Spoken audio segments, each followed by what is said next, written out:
remember things. So that's what counts. That's what counts. That's right. My kids' names I could just call A, U, but movie facts, those are things you got to remember. Hello, everyone, and welcome once again to the Spoiler Room.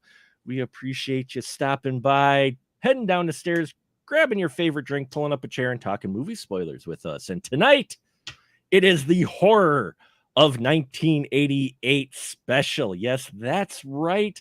Our special series is here where we're looking at horror films from 1988 that were voted on last year by folks like you. And this month's was Pumpkinhead, which is what inspired our month of the Henriksen experience. Pumpkinhead 1988, starring Mr. Lance Henriksen, directed by Mr. Stan Winston. And with me tonight to talk about this interesting entry into late 80s horror is none other than the man himself who keeps coming back for more. He's a critic and friend, Mr. Ian Simmons. Hello, Ian. You got to reverse the order of those, Mark. Friend and critic? Yes. A critical friend? I try not to be critical of my friends. Doesn't always work out. Hi, Mark. How you doing? I'm doing good. Excellent. So, yes, Pumpkinhead 1988. And so we should be hopefully joined by another. I'm not sure if they'll be able to get here tonight, but since they aren't here, Ian, it defaults to you to give the synopsis of Pumpkinhead. I think it should go to the host, honestly. No. It's like it's like Pet Cemetery meets Gollum, the old mythology of the kind of the avenging monster that's risen up out of the earth. Late 80s kids. I don't know how old these people are supposed to be. But a group of, we'll call them late 80s kids, go dirt biking in the Appalachians or someplace, and they accidentally run over little Billy Harley, who's the son of Lance Henriksen's character Ed, right?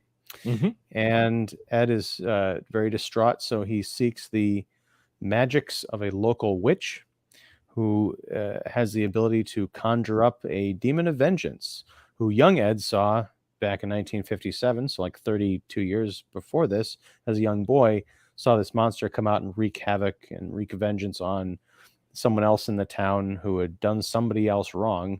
And it's basically this unstoppable force. So we come to find out that in his grief, he, again, much like Pet Cemetery, it's a little dead kid gets, running through a field, gets hit by a vehicle. Distraught dad goes and, this is a bit of a twist because he doesn't do the resurrection thing. He just does the vengeance thing. Right. But it ends up, what they say, when you seek vengeance, you need to dig two graves, one for the person you're hunting and one for yourself. And that turns out to be the case here. So the monster shows up, starts picking off the people pretty much one by one in this gang of, not even a gang, just a group of quote unquote friends. Yeah. Right. And, then there's a resolution that reminded me kind of like The Fly, Cronenberg's The Fly, which I thought was kind of nice. And then they somehow made three more of these damn things. They did. They made three more of them. And and none of them had anything to do with Lance. I think he only did this one. I think he'd kind of have to. I mean, unless he comes back as like like he does the whole Bishop and Alien thing, or Alien 3, where it's like, oh, I was the guy who modeled the robot that you saw in Alien 2. And then in Alien versus Predator, it's like, I was the guy that was the ancestor of the guy that modeled the robot that you saw in Aliens. Whatever it was. Yeah, it's, this is the directorial debut. Wow. Speaking is tough. And yet I'm doing a podcast. But no, directorial debut of Mr. Stan Winston. And so when you Stan Winston, Mark? Oh, gee, I don't know who Stan Winston I'm just saying there might be some uninitiated folks who are like, Pumpkinhead, does this have to do something to do with Charlie Brown? Why is there blood dripping down at the bottom of the screen? Mr. Stan Winston is responsible for some of, if not most of, the most iconic critters and creatures to come out of cinema in the last 30 years, at About least 40, yeah, 40 almost 40, years, yeah. 40, almost 40 years. And those of you who have just seen Jurassic Park Dominion, yeah, Stan Winston him and his crew were responsible for how awesome the original Jurassic Park looked, including building a full-size T-Rex. So, I mean, this guy, he is a master. You can truly say he is a master of special effects. So it's interesting to see him get in the director's chair for a film like this that actually, I mean, you have the effects for Pumpkinhead, but there aren't a huge amount of creature effects as you might expect for a film being directed by the creature maker master. I think that's one of the things that surprised me right away with this, not including the fact that the title character takes a while to show up after the initial teaser. But I remember first watching this when I was young, when it came out, and I didn't like it. I did not get it at the time. I thought it was slow paced.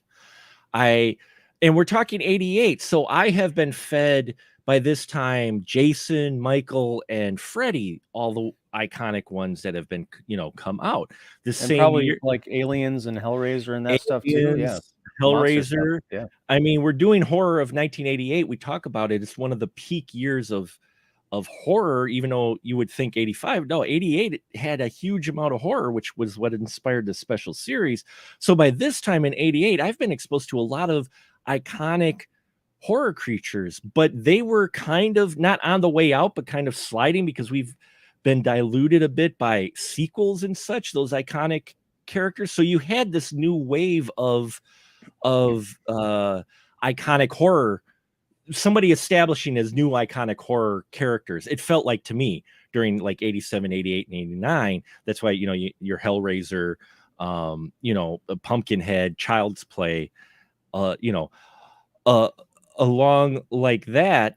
And so for me, it didn't hit right because I'm like, okay, I've seen better already, because when it came out 88, I was 13. Okay. This story did not connect with a 13-year-old, in all honesty. Do you remember when you first saw it? Yeah, it was probably 88 or 89. I probably watched this on a sleepover. I like you, I didn't like it. This is probably the third time. I want to say it might be the fourth, but we'll just go with third. No, we'll say it's probably the fourth time that I've watched it. And this is the only time ever over the decades that I finally feel like I've appreciated Pumpkinhead. And I think a lot of that has to do with our good buddy Sajiwa. And, the last time I watched it, I had not been indoctrinated into the ways of slow cinema. But this really is sort of a slow cinema horror movie. And you could just say that it's a standard horror movie that's stretched out almost to the breaking point, even though it's less than an hour and a half long. But it really does take its time. And it really is more about kind of atmosphere and grief.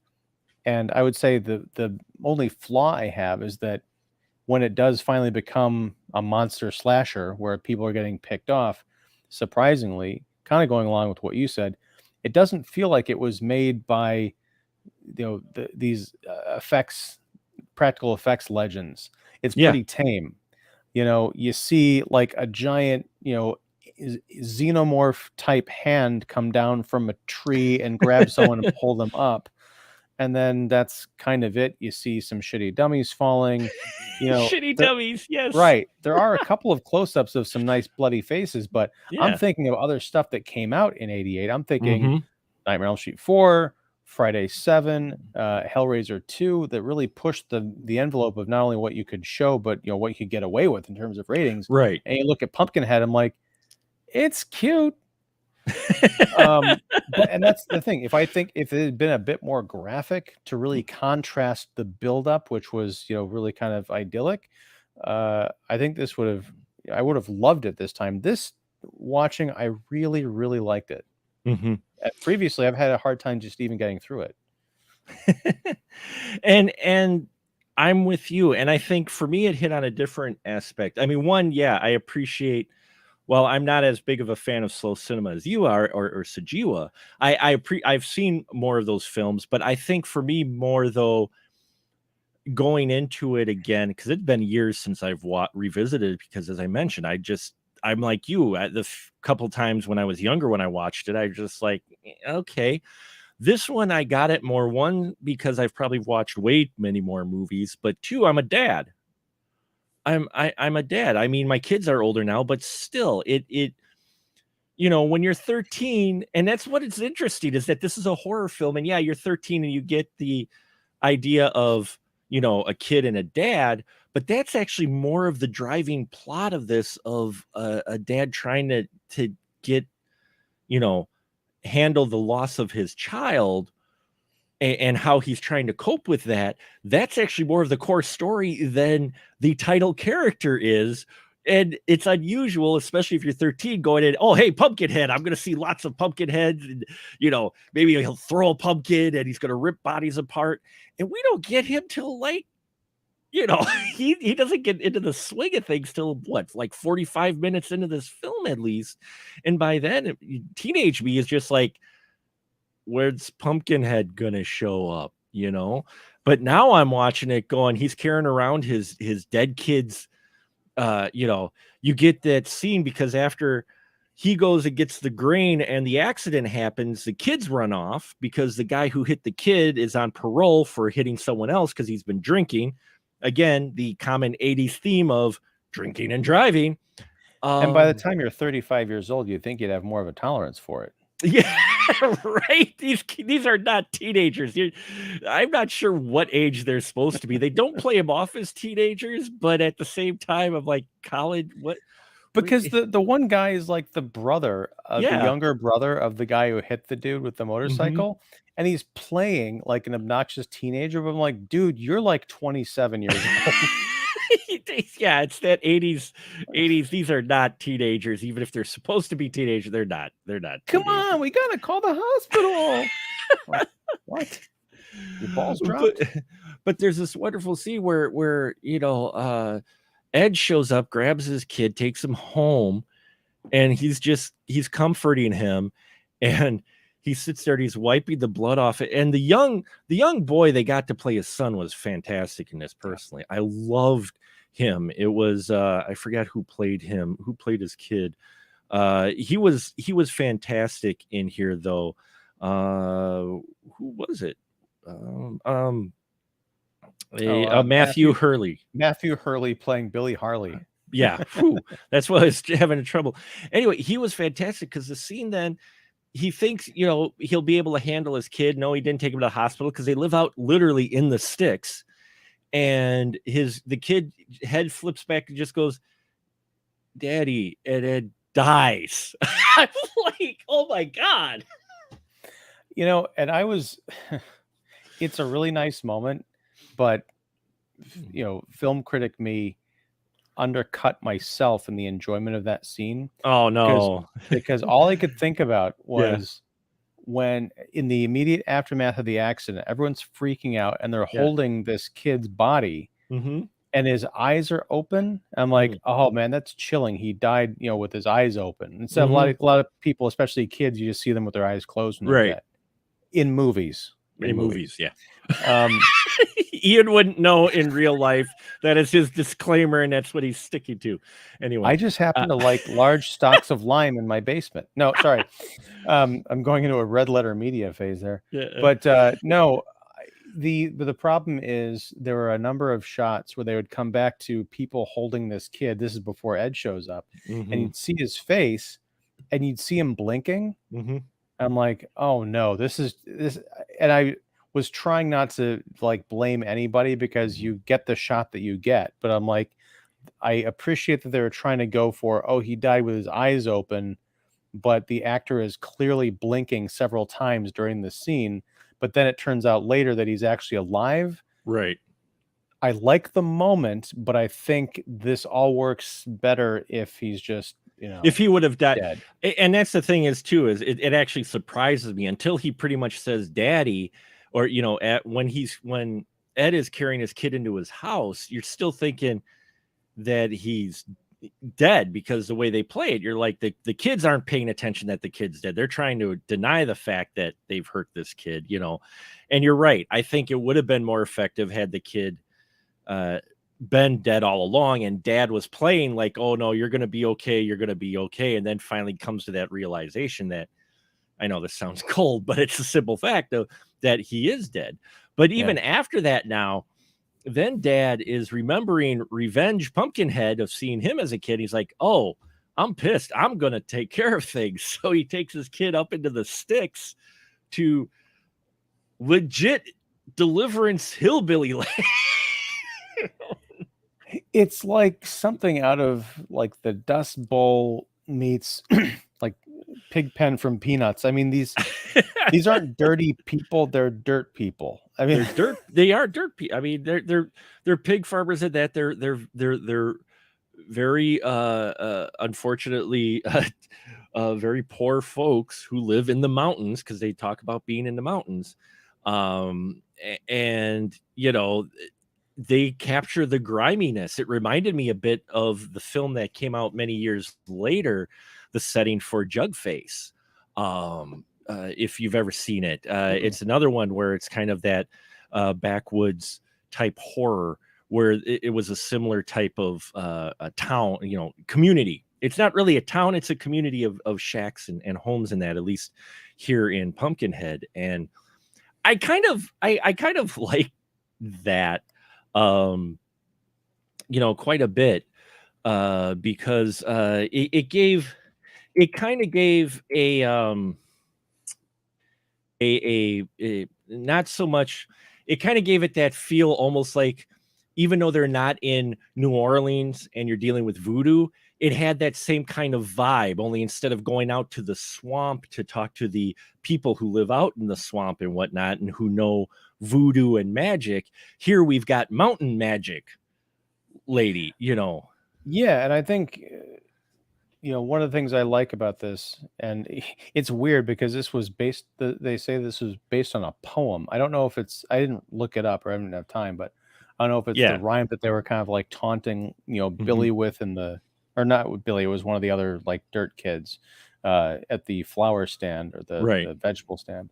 But I just, this movie feels so specific, and kind of like what you're mentioning, it's not generic. Oh, we're going to go to a swamp town, or we're going to like a small town in the woods. This is very specifically a dusty, like backwoods town, where it doesn't look like anything else you've seen in movies of that time. And the characters aren't, they don't necessarily come across as dumb. They're not sophisticated, but you get the feeling that they've had to live out here and make it work. So there's something really, there's something going on with them. They're not dumb. They're not. No, this is not like really dumb hicks. They're just folks in unfortunate situations that, keep to themselves because they know how people will perceive them.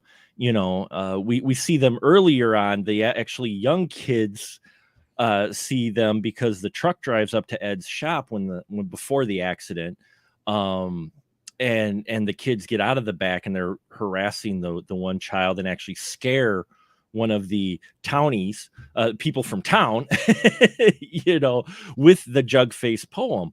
And so it was an interesting choice to have them, and I kind of like that, because again, it was fitting for what happens next, which is the raising of Pumpkinhead, which we'll talk about Pumpkinhead now, the creature here.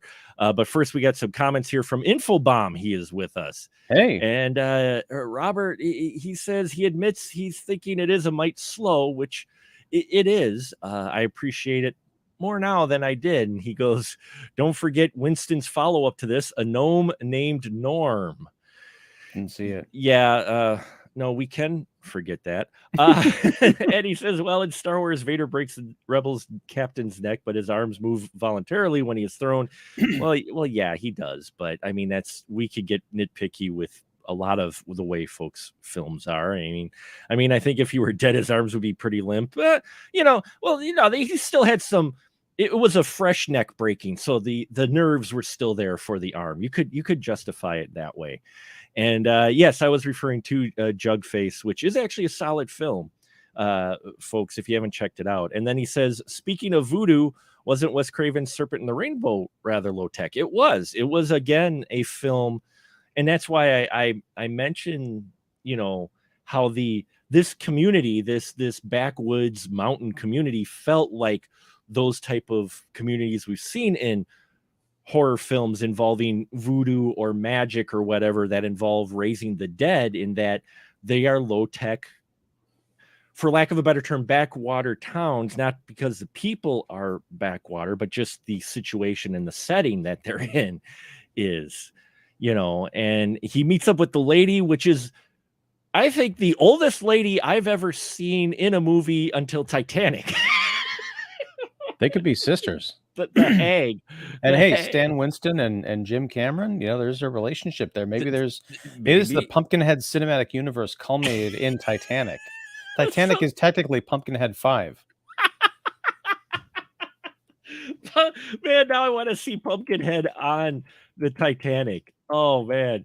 Well, there's a necklace in Pumpkinhead. There's an important necklace in Titanic. There is an important necklace in Pumpkinhead because it's the necklace that Ed's boy made for him early on in the movie. We get to see it as a gift for him. And, that's one thing I think that really works that I didn't appreciate when I was younger. And I'm sorry, folks, but that's how I'm kind of comparing this film, because I really liked the relationship between Ed and his kid. And I also like the fact that they didn't beat it over the head that mom had passed away.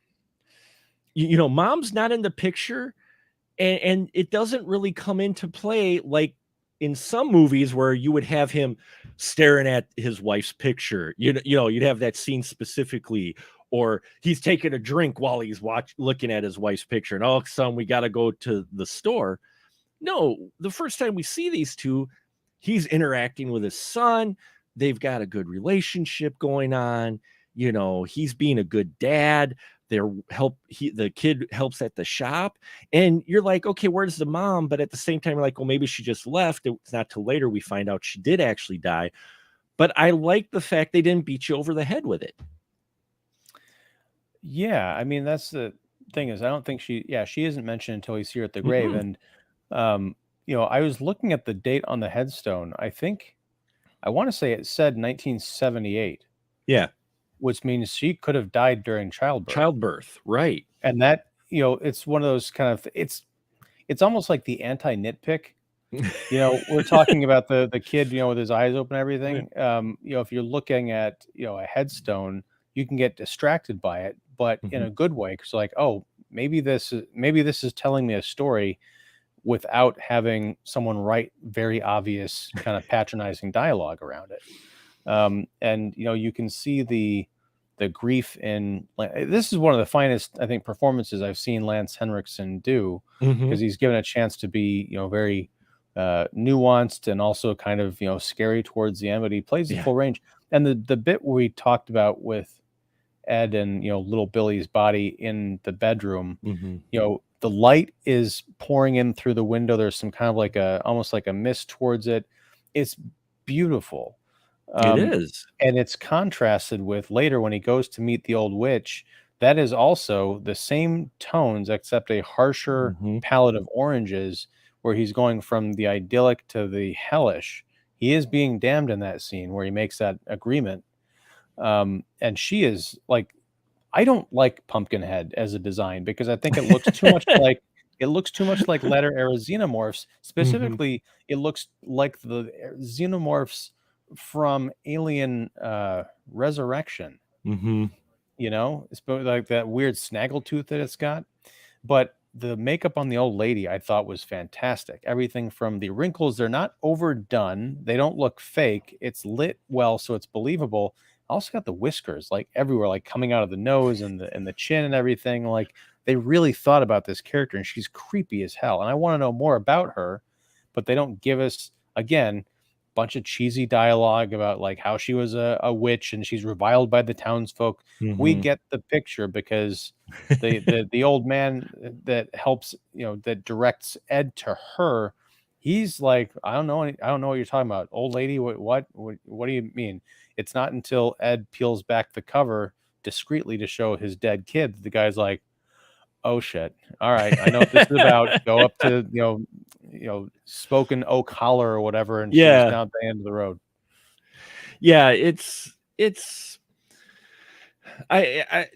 Stan does a lot of interesting creative things in here, and unfortunately, due to directorial duties, there might be a reason why you don't exactly care for the creature design. Is he did not have a chance to supervise those, so he was so busy trying to direct a film for the first time, he handed it over to the effects team, but didn't quite supervise the creature, and I think that's why it may have come out partly why it did. I think it's still scary when we do finally get to see the creature. But yeah, it does feel a lot like a xenomorph, quite a bit.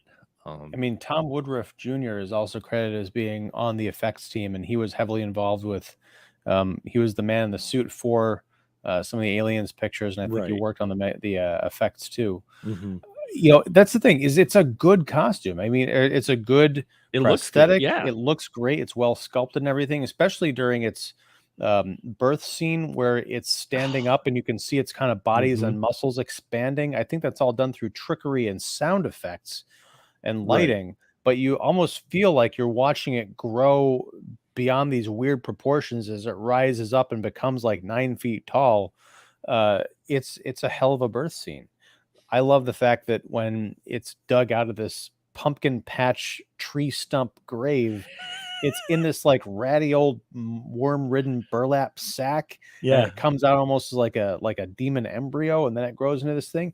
There's some really great stuff going on here. It's just when it becomes the full creature and it's walking around and you see it during these lightning strikes, you're like, yeah, it looks like Waterhead Alien. It does, unfortunately, look like Waterhead Alien. I will fully say that. I think if Aliens had not come out, it probably would have been more effective. Oh yeah. But yeah, since Aliens did come out by then, and by here we had Predator too. It's one of those things where it's got so much similarities. You're like, okay, what makes it unique? And I think that's part of the reason why, out of a lot of the horror icons that come out of the 80s, Pumpkinhead, while memorable, isn't one that I think is mentioned when people talk about top creatures or whatnot, because it is very familiar and it doesn't quite stand out by the time it came out. It's a little late to the party, basically. I think if this film comes out 3 years earlier, or even 4 years earlier, it becomes maybe a bit more memorable than what we get now. Oh, and we did lose Ian for a minute. He will be back, folks. So bear with us one moment. There are just a few technical difficulties here, but yeah, Pumpkinhead, folks. So glad you could join us tonight to talk about this. And there he is. He's back again. Sorry about that. Pumpkinhead cut your communications is what it was. So. I know. I shouldn't speak ill of the head. you speak ill of the head. But I mean, really, I think if this comes out earlier, it becomes more iconic rather than it does have a cult following, but just it's not usually in the conversation. Well, especially if this comes out before Aliens, because it looks like a xenomorph from Aliens rather than a xenomorph from Alien. Because they changed the body design. The ones in the second one are more the warrior type, and this looks like, and weirdly enough, I mentioned Alien Resurrection specifically because Pumpkinhead is what we kind of see of him. He's more of a pale body, whereas the xenomorphs are more like dark gray and black. This looks like the alien hybrid that we see at the end of that movie, especially down to when it's got more of the human eyes and the expression towards the end. It's like, oh no. So it's a circle of ripping off. The Pumpkinhead people rip off Aliens, and then the Alien Resurrection people rip off Pumpkinhead. Ripping off Aliens. Yeah, Hollywood always borrowing from each other. There is an interesting connection, though. And here's the thing: is I because I was watching it, especially for our show tonight, but also just because it's older me, I caught a few things that I appreciate more. Like, what is interesting is the fact that Pumpkinhead, the creature, is your device of revenge.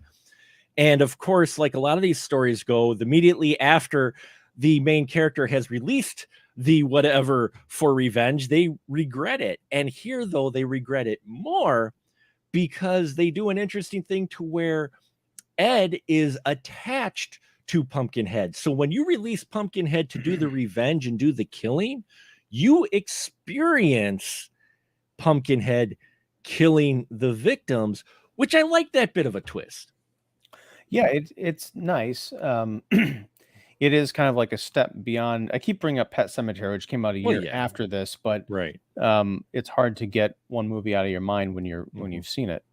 But yeah, I did like that, especially towards the very end where he's got those great like bloodshot kind of not alien like we've been talking about, but almost like otherworldly contact lenses in, and you really see him suffering. And it is like he goes back and sees the old witch, and she's like, what did you think was gonna, you think this is gonna be easy? I told you you're going to lose your soul if you do this. Yeah. He's like, I'm just gonna kill myself. And she's like, well, you're just gonna be robbing yourself of time before you're eternally damned, man. Yeah. Yeah, you shouldn't do that. You're going to die anyway. So why you cut your clock short? You've got till the end of the night. Might as well ride it out. Right. But what was interesting, they did with the Pumpkinhead as well as near the end, because they do play at this fact. And it's when you get to the very end, you realize what they're doing with the Pumpkinhead, which again is another interesting story of perpetual. He who raises Pumpkinhead, spoiler, because spoiler room, folks, he eventually becomes the Pumpkinhead. Because at the very end, they do this wonderful thing with the Pumpkinhead face to where it looks like Lance. It looks like Ed at the very end when he's near the end of killing the last of the kids. And Ed has the creepy, freaky eyes. They've kind of started to swap places. And I like that. And I didn't notice that. I did not notice that when I first watched this way back when, that the face of Pumpkinhead had changed to resemble Ed's. And I just thought that was interesting. Well, and conversely, because the Pumpkinhead corpse, once Ed is dead, burns up in this spectacular flame, kind of like Hellraiser at the end of Hellraiser, when the box goes up and everything. But when Ed shoots himself to put an end to everything, which is what I was referencing with Cronenberg's The Fly. Right. Who goes to put the body back into the tree stump? Was it the old lady? Did she put it back? Yeah, the old lady in her robes and that manages to get out of her rocker, and instead of dumping the jewel over the edge of the water into the water to get to the Titanic, she dumps the body of now Ed as Pumpkinhead into the hole of Pumpkinhead. Well, do we know for a fact that there isn't like an end credit scene where after she gets back from the pumpkin graveyard, she doesn't like go and purchase a ticket for the cruise?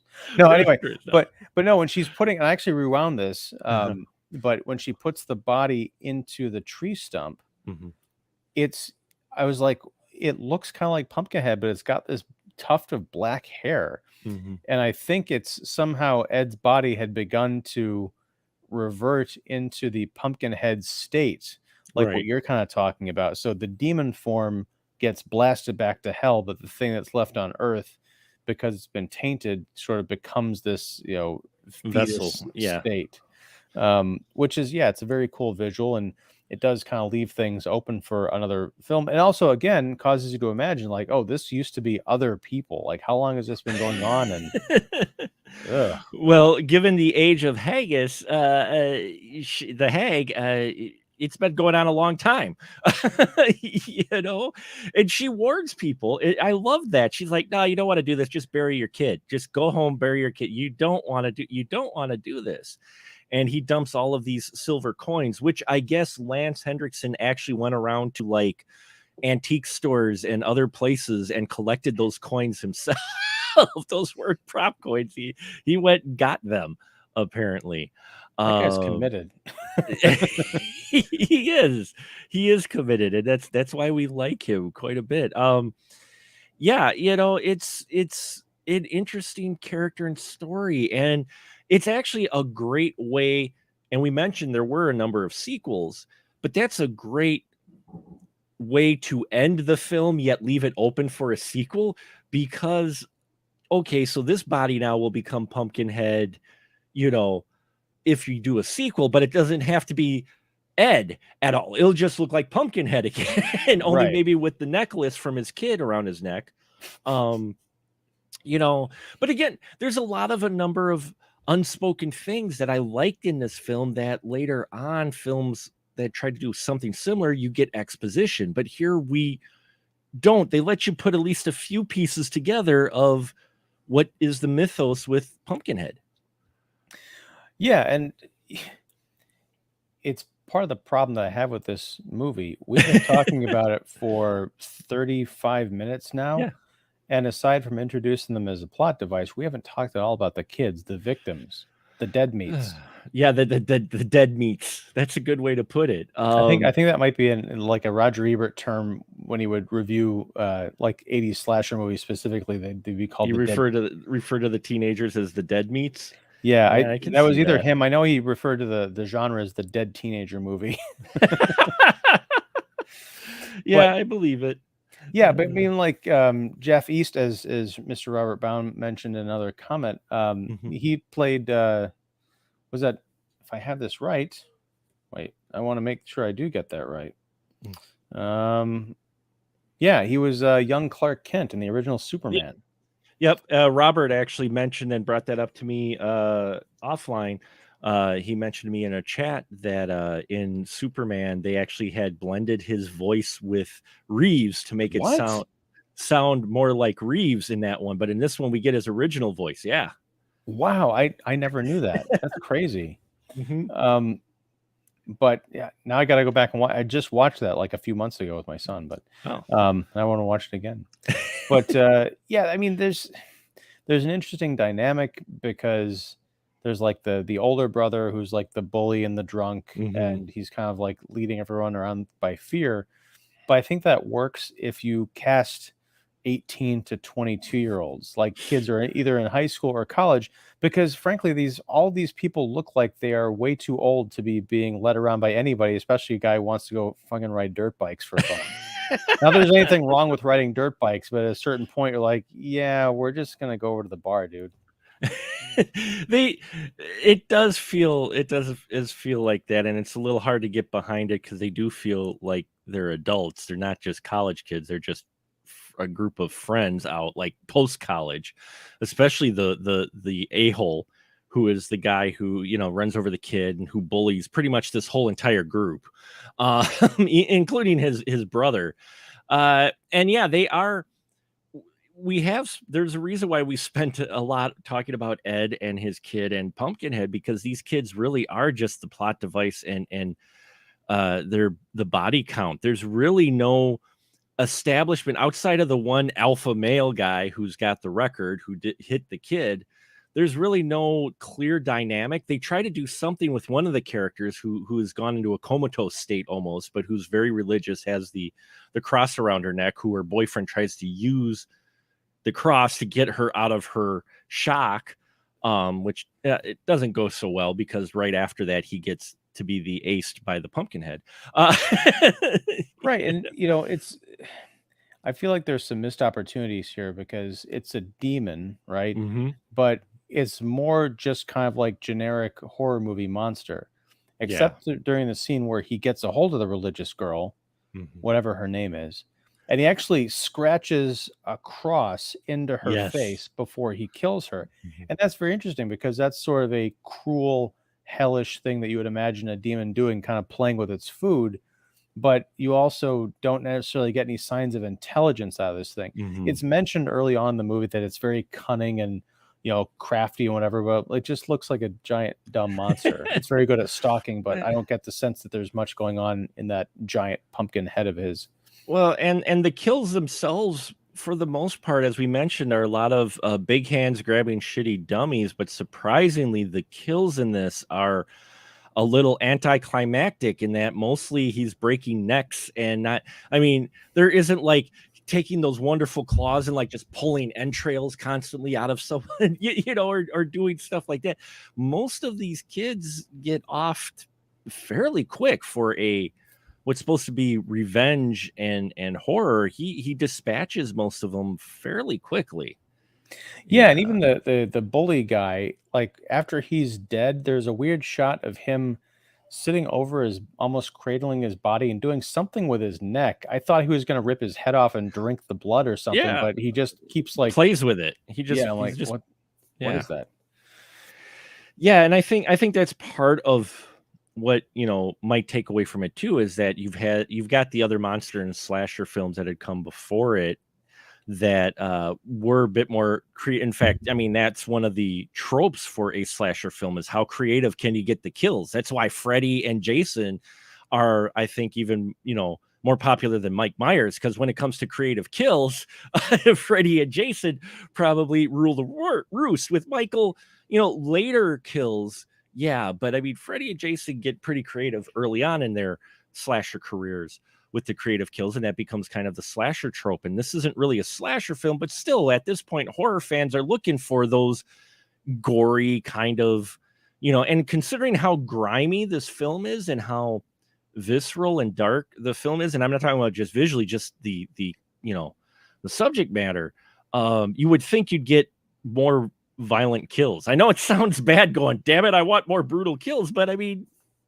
it's called Pumpkinhead. He's got big claws. He's this huge thing. You would think he'd be like dismembering people and Yeah, I mean, and they're you're not wrong to have that complaint. I mean, it's kind of a trade-off though.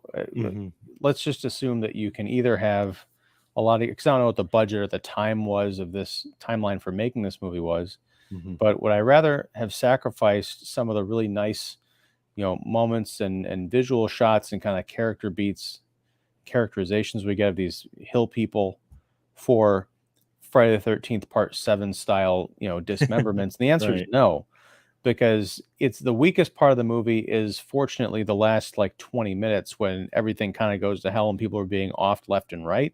Yeah. But, that first hour, you can almost turn the movie off when it's almost like you could turn the movie off when he decides to unleash the monster. When the monster comes to life, you could cut to black and just like, well, what do you think happened? And have it be almost like a perfect, film. Yeah. Yeah.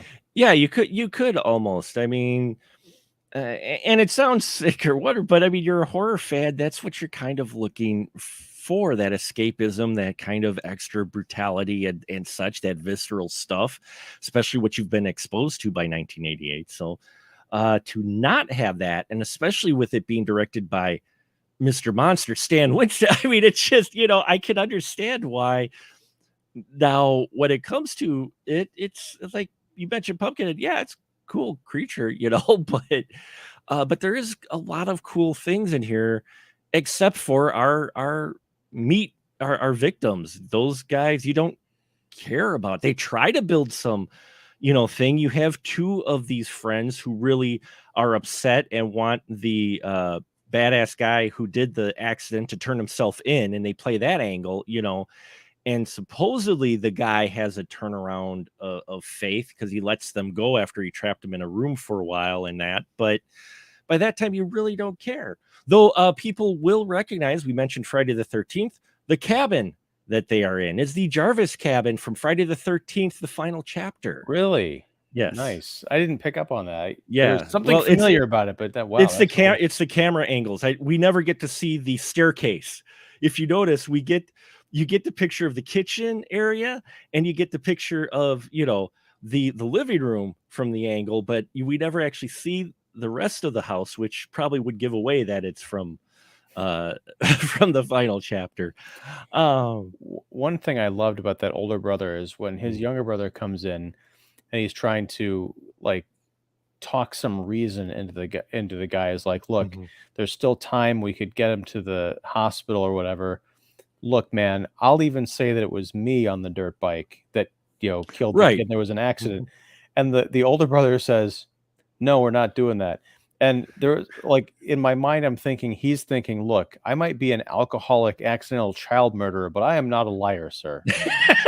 Yeah, like there's just some lines I don't cross, sir, and I'm not gonna lie. I'll hold up here in this cabin with the gun and lock my friend, quote unquote, friends into a closet. But by God, I am not going to Yeah, lie. because that line requires a why the hell not?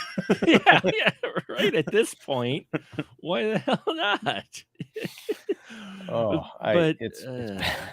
it's these folks. I cared more. Let's put it this way: I cared more about the mountain folk, led by Mr.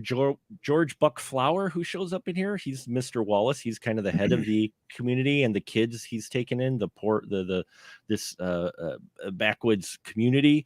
I cared more about that group than I did about the towners who caused the accident and killed the kid. I gave two flying leaps about them. And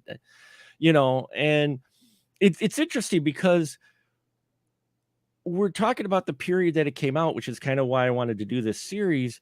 And you're talking about films that have come out at this point, and it doesn't have your exploitation factors in it. No. It is for a film like this, it's fairly tame as far as horror goes. I mean, it's got some atmosphere, cool characters, and the idea of the revenge and the monster, but it's rather tame. It's missing a lot of those elements that you might expect from a film called Pumpkinhead, with Lance Henriksen in it and a monster that is for revenge.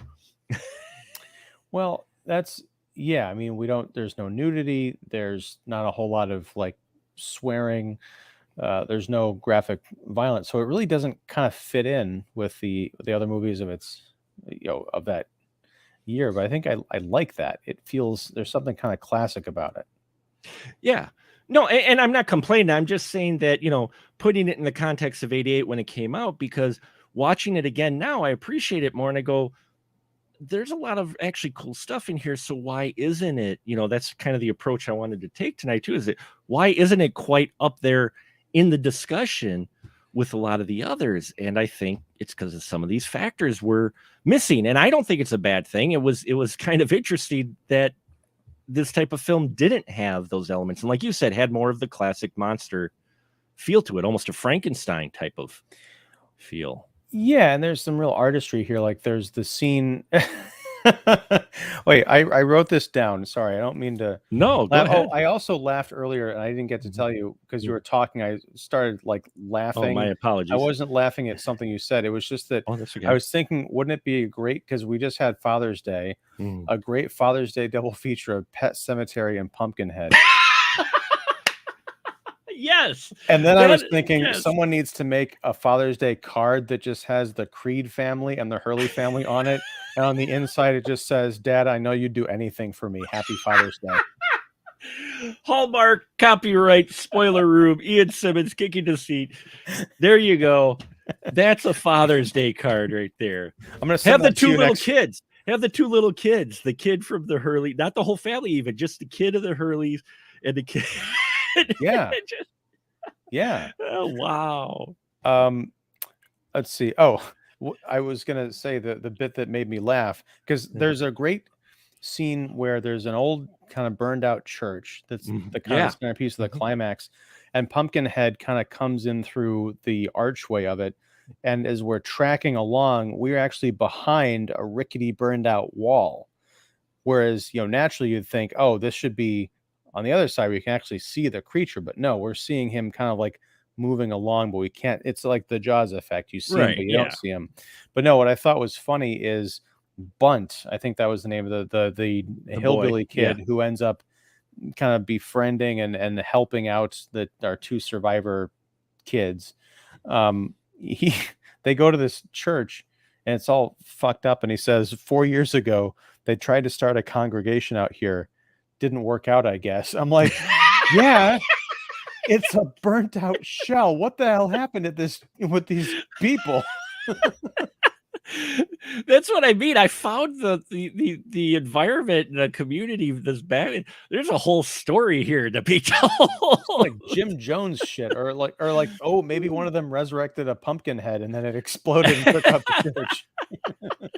It's hard to say though. I think in the later Pumpkinheads there is a scene with Pumpkinhead in a church, so with a priest. I think it's in the second one. I'm not quite sure on that. But Confessions of Pumpkinhead? I don't know. Confession. No, that's a different version of the film. You don't want the Taxi Cab Confessions of Pumpkinhead. Taxi Cab Confessions of Pumpkinhead. Oh man, yeah. I don't. It's just, this film is a mixed bag to where it's like almost, there's a lot of almosts in this film to where you could see if they would have just gone a little bit more in one direction and done just a little bit more, this probably would have been a lot bigger than what it was. And it ends up being a bit tame monster. And that's, I've complained about I think we both have the lack of like gore. And then maybe it's because it's the first time I'm seeing the movie and appreciating it. I think I need to watch it again because I might like it even more because it doesn't go off in some of those wilder areas. Yeah, it doesn't fit in with the other movies of 1988, monster movies and stuff. But I think that's kind of cool. It is like, I can watch Friday the 13th or Hellraiser 2, but I can also watch, the Universal Dracula. And they're both, unique kind of, genres of, or subgenres of the same main horror genre, but they're both worthwhile. Yeah, no, and that's the thing is, as much as we talk about of it lacking, I think this is worthwhile too. I think more people should actually check it out because there is a lot of really interesting things going on in this film and interesting ideas that you didn't quite see from the other horror films. Like I said, the whole idea of how a dad handles his mourning. I mean, freaking Ed spends a good little chunk of time in the warm mountain air carrying around the body of his child. And there's this really interesting scene where they almost get you. They get you because the old hag says she can't raise the dead, but you can do the revenge thing. Just bury your kid. She can't bring back the dead. But he's like, yeah, okay, whatever. He puts his kid in the car and he's still driving around with the body for a little while. And then he imagines his kid popping up and said, "What did you do, Daddy?" This is after the Pumpkinhead raising. And you're like, whoa, wait a minute. Do we got some kind of supernatural thing going? And then it cuts and you realize he hallucinated that and he pulls back the thing again. And that was actually a bit disappointing. I felt heartbroken again because I'm like, oh, wait, the kid does come back. Nope, the kid's still, he's still a corpse. Yeah. Unfortunately. Did I ever tell you my Stan Winston story? I don't know. No, I don't think so. I met Stan Winston at San Diego Comic-Con years ago. This might have been 2004-ish. I was just walking around the floor and he had a booth because at the time he had a line of like horror-esque action figures, not his own designs, or not people we know or creatures we know, but like his original things. He was just in the booth. Like no one kind of knew he was there. And he was just like hanging out. I went up to him like, that's Stan Winston. So I went up to him and we had a conversation. He was the nicest man. And so I asked, this is the part that I will always remember because it freaked me the fuck out. I said, so what are you up to now? And he said, well, I've been doing some consulting work with MIT. I'm like, oh, cool. What are you working on? He's like, artificial intelligence and designing things with AI. And I was like, do you ever think that might not be such a great idea? He's like, what do you mean?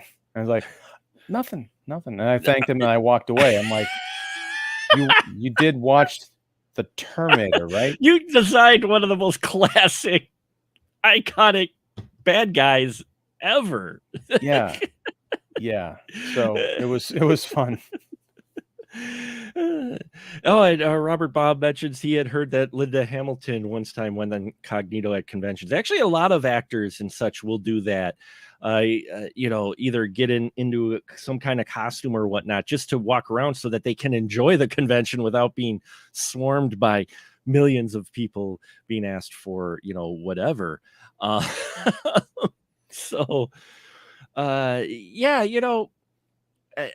I I I enjoy this a lot better, and we could wrap it up here because it's not too deep. There's a lot of interesting ideas in this film. I think it just gets buried because of the approach they took with it, that it doesn't end up standing out. It gets buried by the other more visceral, more boisterous horror films that were out either at the time or the continuous sequels of classic horror characters we get,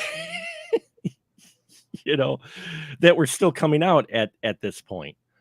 So that could be why Pumpkinhead doesn't quite stand out, but I think it's worth another visit. Yeah, totally. I could almost see myself watching it because of what you said as well.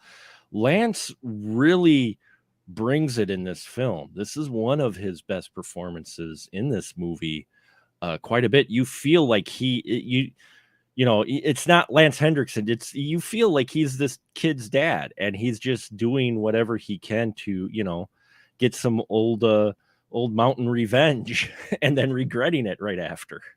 Did he have like this is gonna sound so dumb. Did he have like a fake front tooth or he something? He did actually get dentures to I just read that fact. Actually, he had a set of dentures made to give him more of a rural look, as he said. He also gathered all of his own props and wardrobe, including the World War II pump-action shotgun, his cap worn throughout the film, and the silver dollars he gives to Haggis. All was stuff that he collected himself and brought himself to the film. This fucking guy, he's great. Like he is, just like we were talking about Near Dark last week. He literally came up with the whole backstory himself of his character. It's just his character is told, well, you're from the Civil War. He comes up with a whole backstory of that character. Well, the thing about the teeth though is that I don't know if this was his decision or if it was like directorial or props, whatever, but I asked because I couldn't tell if because I didn't think that in like the earlier movies that we Right. talked about with him that he had those teeth, but they didn't look like fake teeth. And I No. was watching, it's like, have I just never noticed that he's got kind of a fucked up teeth? Because it's not like a big deal. Like they went overboard, like, oh, he's a redneck and he's inbred. He's got to have those big buck teeth. It just looks, there was something just slightly off about his mouth. Yeah. And I really appreciated that detail. Yeah, and apparently he had those made to give him that real look, and it is noticeable. It is different. You're like, there's something, but that's why I like Lance and the work he does, because he does these movies and that, and while people are familiar with the name, when you talk about movies, another one just kind of like Pumpkinhead, not quite there to where he's really at top of the marquee type of thing for wide release films. For a certain generation of genre fans, he is a god. Yeah. That he's really well known. But you're right, he hasn't like crossed into that mainstream, household name thing. Although he is one of those people, his face has, I think, because he's been part of so many iconic things. He's like, oh, he's a that guy. Yeah. He's a that guy. He's a character actor. And yeah, if you're into genre, the face and you appreciate his work quite a bit, and because he always seems to bring it in whatever role he has, except for that Hellraiser sequel that he did, the direct-to-video thing. Oh, I forgot he did that. Yeah, so there's an asterisk. But it was a Hellraiser. There's an asterisk to it. Yeah, there's an appendix to it. Oh, no, asterisk because it's got the word ass in it. Yeah. Oh, wow. That movie was terrible. Sorry. Info Bob brought it and said, what would make it for a great versus film for Pumpkinhead? Pinhead, possibly. Yeah, Pinhead would probably go too quick, but Rawhead Rex? A Rawhead Rex Pumpkinhead. Now that I'd watch that. That'd be interesting. I watched the Pinhead one just because I feel like Pinhead would just take one of his pins out and pop the pumpkin head and he'd like deflate and fly around the woods. Well, they didn't want to give him an actual pumpkin head, even though there's pumpkins around his grave, which I kind of like that too. It wasn't like he's some, pumpkin, but what? I got to see if someone's done this already, but it's the Great Pumpkinhead Charlie Brown.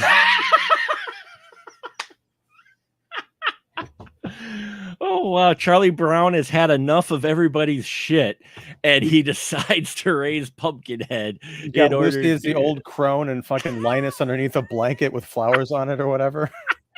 Charlie Brown Oh, looking all sad, digging up that tree stump. Pigpen could be the one that leads Charlie Brown to the hag. Yeah, there you go. Lucy is the one that hits the kid. Yeah. Oh, yeah. The No, football. It's she just the lifts the football. football. Charlie Brown cracks his head and dies. Lucy's like, it was just an accident. Wow. And on that note, now that we've really crossed.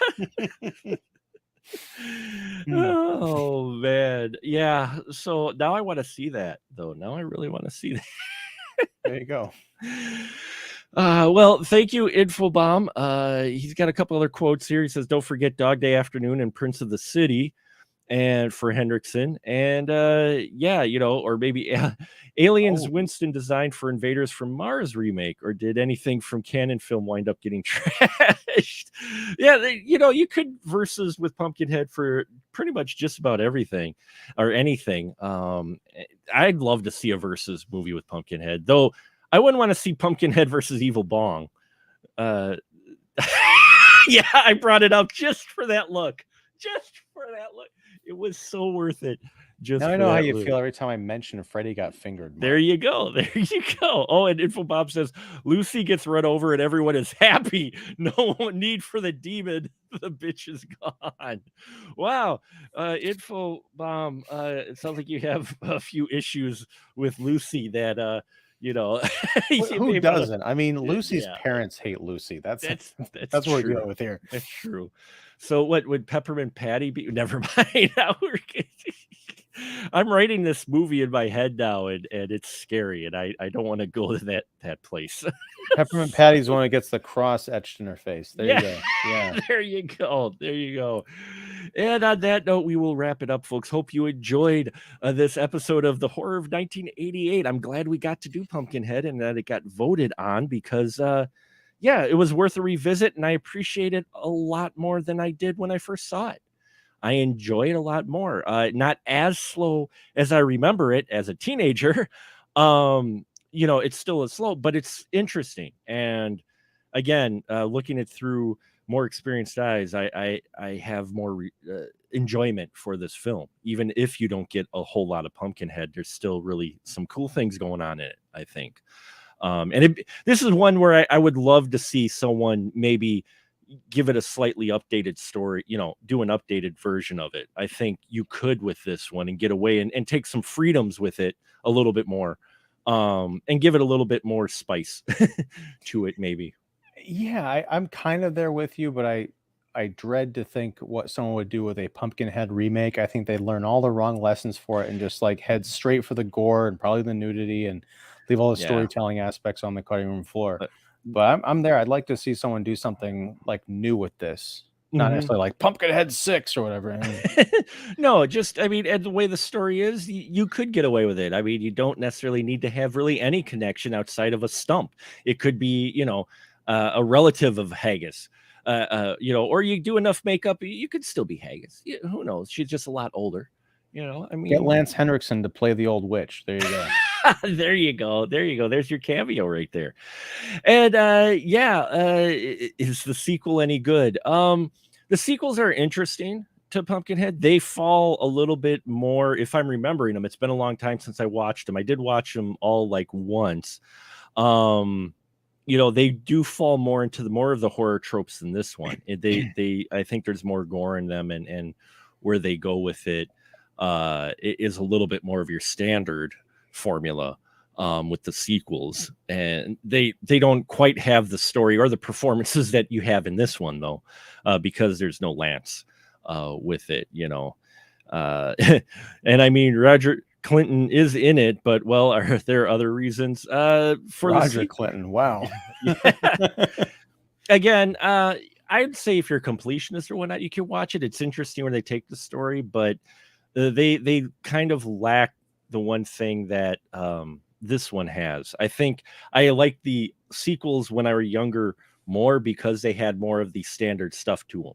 they kind of fell back to those elements, so to speak. So they're definitely different than this one. Unfortunately, we could be joined by another crew member. I'm not sure what exactly happened there. So it's up to Ian. It's a horror of 1988 episode. So Ian gets to take a stab at what we will watch for next month's horror of 1998 episode. We have 6 movies left to cover because we're halfway through the year. Hope you've been enjoying the horror of 1988 retrospective films that we've been covering. And yeah, so we've got 1 through 6, Mr. Ian Simmons. So pick a number between 1 through 6. Well, I'm pulling this number for you, Infobomb, because one of the comments I don't think we got to was you had asked if Bad Dreams was on the list for this year. Is that a contender, Mark? It is not a contender. No, it is not. Well, then I'm going to pick number 7, Bad Dreams. You said it was 1 through 6. No, it was 1 through 6. What damn you! Maybe we could do that as a special, as a special addendum or something. Because I've never seen Bad Dreams. Well, it depends on which one you pick. Maybe we can work it into a theme. Yeah. We'll see. But okay. But it depends on which one you pick here. We don't really have any that would probably fall into that, but you never know. Maybe we'll do it as an extra episode. We'll see. Maybe we'll do it as the extra end of year episode. Bad Dreams. A number of people have asked, but I can turn anything into a thematic. I can make a correlation out of anything. Oh, I'm sure you could. Hey, I did the 52 degrees of Kevin Bacon. I could find a connection some way too. Sure. All right. All right. Okay. So number 5. Number 5. We are taking a stab at number 5.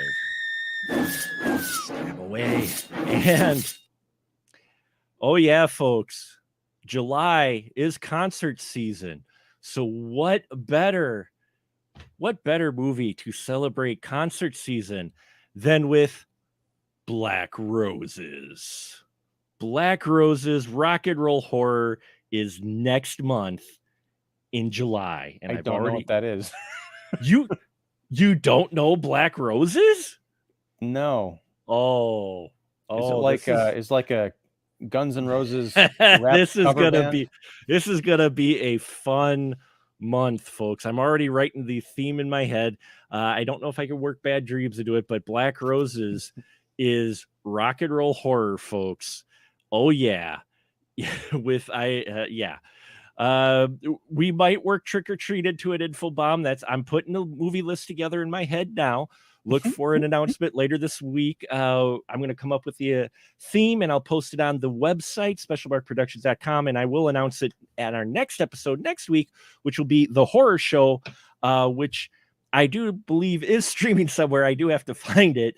That's one I was hoping to do, but Amazon appears to have lied to me. So we'll have to see how that goes. But hopefully next week will be the horror show, and if not, I will let people know if we have to change it up because you can't find it anywhere, but hopefully we can legally.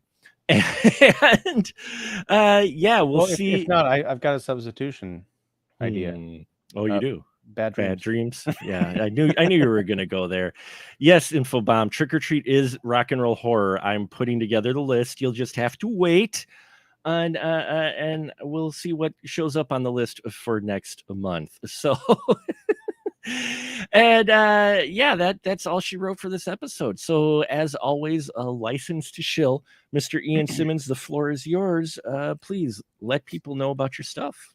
Well, I am Ian Simmons. I run Kicking the Seat, which you can find at kickseat.com and also youtube.com. Just look up Kicking the Seat.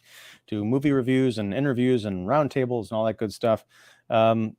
Also, I can bring this out because I just got it yesterday in the mail. It's a little hard to lift, but oh my god, I'm gonna pimp someone else's work. Yes. Oh, you got it. We're twinsies. We're Canon Film Guide Volume 2 twinsies. Yes, we are. Now I'm returning my copy to Amazon and getting a replacement because it showed up with this dented business up here on the spine. I'm a stickler for a good spine. I told him that I'm like, I want one with a good spine. I'm sorry, but no. So yeah, support Austin Trunick. Get this amazing volume, not just because Mark and I are actually mentioned in the acknowledgments, at Oh, the end, that's right. the We thank are. yous. Yes. Yes. But because Austin poured his heart and soul into this, and when are you going to talk to him again? Well, he's busy, so we're looking at July. So Awesome. I possibly July. I don't want to say, when for sure, because I don't Okay. want to make promises or expectations, but we have talked about getting him on the show and talking about this epic volume, War and Peace canon coverage that he's done, which I've actually done some reading already on, and amazing stuff, interviews, yeah, it's an amazing compilation of work for a very unique film company. And I have not quite seen such extensive coverage of something like this. And this is only volume 2 of volume 3. He's got another volume he's working on, folks, and can't wait to talk to him about volume 2. So hopefully, not promising, but hopefully next month sometime we can get some time aside to talk to him again about his second volume. So yeah, a lot of interesting stuff. Check out specialmarkproductions.com. That's where you'll get our live schedule. That's where you will get a sneak peek early of what the theme will be next month, though it's going to be very easy with picking black roses. And also look for my interview with Mr. Todd Sheets, a veteran filmmaker who's got a new film coming out called Final Caller. He is a master of making the most out of a very small budgets. And so, yeah, look for that interview. That was a very eye-opening and interesting interview from a veteran indie filmmaker. So lots of stuff out there, folks. A lot of great stuff coming. Thank you all. Thank you, Infobomb, for your contributions and comments tonight. Thank you to all our listeners. And now we'll just say a good night, everyone. Good night.